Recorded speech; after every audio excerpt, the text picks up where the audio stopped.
Umarapan o hindi sa Biyernes, si Vice President Sara Duterte itutuloy raw ng National Bureau of Investigation ang paghahain ng reklamong paglabag sa anti-terror law at grave threats.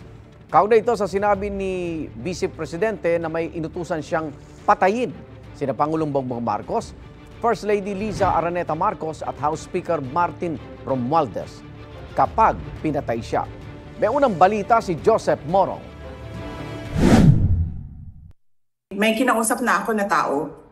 Sinabi ko sa kanya, kapag pinatay ako, patayin mo si BBM, si Liza Araneta at si Martin Romualdez. No joke.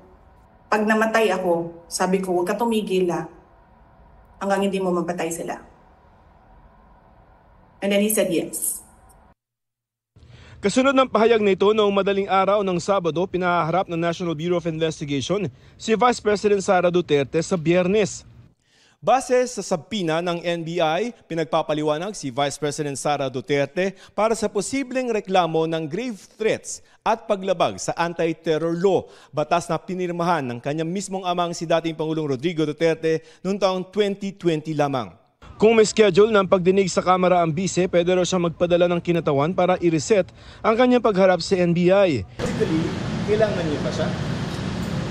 Sana po, mas maganda kung mismong yung Vice President ang pupunta. This will be a fair investigation, impartial. Mabigat ang kaso ng paglabag sa Anti-Terrorism Act dahil ang mga masasaklaw ng ilang partikular na probisyon ng batas pwedeng hulihin ng law enforcement agent o military personnel nang walang warrant of arrest at idetene ng hanggang 14 na araw bago iharap sa korte. Pwede pa itong i-extend ng hanggang 10 araw kung kinakailangan. Kung hindi raw sisipot si Duterte sa pagdinig ayon sa NBI, itutuloy pa rin ang paghahain ng reklamo sa Department of Justice. We will proceed at kung ano man yung ebidensya na nasa kamay namin, di yun lang. Tumanggi muna magsalita ang bise dahil hindi pa niya natatanggap ang sabpina. Pero kaugnay sa mga binitawan niyang pahayag noong Sabado, taken out of context daw ang kanyang sinabi. There is absolutely no flesh on the bone. And despite the absence of a reliable investigation, authorities were quick to consider this a national security concern.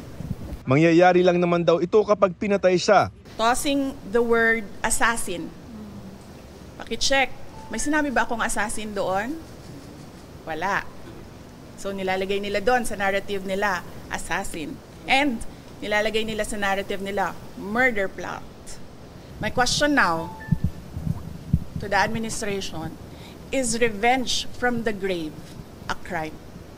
They have to kill me first. So now they can't kill me anymore. Unless they want to die. Tanong ni VP para sa Presidential Security Command bakit walang aksyon sana yung mga banta sa kanyang buhay. Meron daw siyang listahan ng mga banta bagamat di niya ito idinitalye. Hindi ko na ini-expect yan, ma'am, sa PSC. And hindi ko rin tatanggapin, ma'am, at this point kung magdadagdag sila ng mga tao dito. Kasi hindi na natin alam kung non-partisan ba yung idadagdag nila. Not necessarily coming from PSC, ma'am. No, I don't trust anyone right now. Sabi ng bise, gagawa na ng legal na hakbang ang kanyang Chief of Staff na si Atty. Zuleika Lopez matapos ma-extend ng 5 araw ang contempt order laban sa kanya. Nasa Veterans Memorial Medical Center pa rin si Lopez, gayon din ang Special Disbursing Officer ng OVP na si Gina Acosta na tumaas ang presyon sa pagdinig. Nanginginig po, ma'am. Bakit po kayo nanginginig? Kasi po, wala po talaga akong alam kung sino po yun, si Kukoy Villamin, si Grace Piatos po.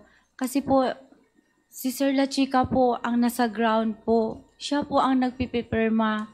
Nag-base na lang po ako sa sinaol sa binalik niya sa akin na acknowledgement receipt po, ma'am. Pero ma'am, yun po'y trabaho nyo as a Special Disbursing Officer. Yes, ma'am. Pero may utos po ang aking boss, ma'am, na i-release ko po kay Sir La Chica, ma'am. Si Vice President Duterte umano nag-utos kay Acosta na ibigay ang 125 million pesos sa isang Colonel La Chica na hepe raw ng VP-SPG o Vice Presidential Security and Protection Group. Sa DepEd naman, ang disbursement officer noon na si Edward Fajarda, inaming ibinibigay niya ang confidential funds sa isa namang Colonel Dennis Nolasco. Bagay na di raw tama ayon sa ilang kongresista. Sa huli, it is a command responsibility.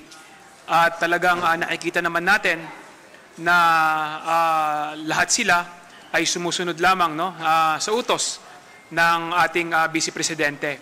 So sa huli, kung may makitang mga paglabag sa batas, kung may makitang kailangang may managot,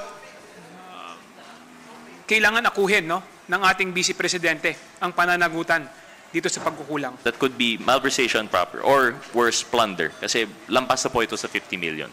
Pag yung budget ay ginamit nyo po sa iba, no matter how lawful it is, that is technical malversation.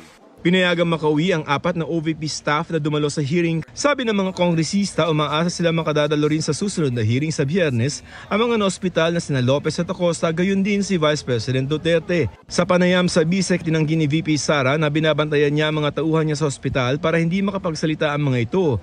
Laban sa kanya, tinanong din siya tungkol sa paglilipat ng pondo ng mga SDO sa mga security officer. Alam niyo bakit 150 million lang yon? Kasi kinompute yun kung buwan-buwan ano ang gagawin at ano ang i-implement. Napakaliit na amount ang 150 million.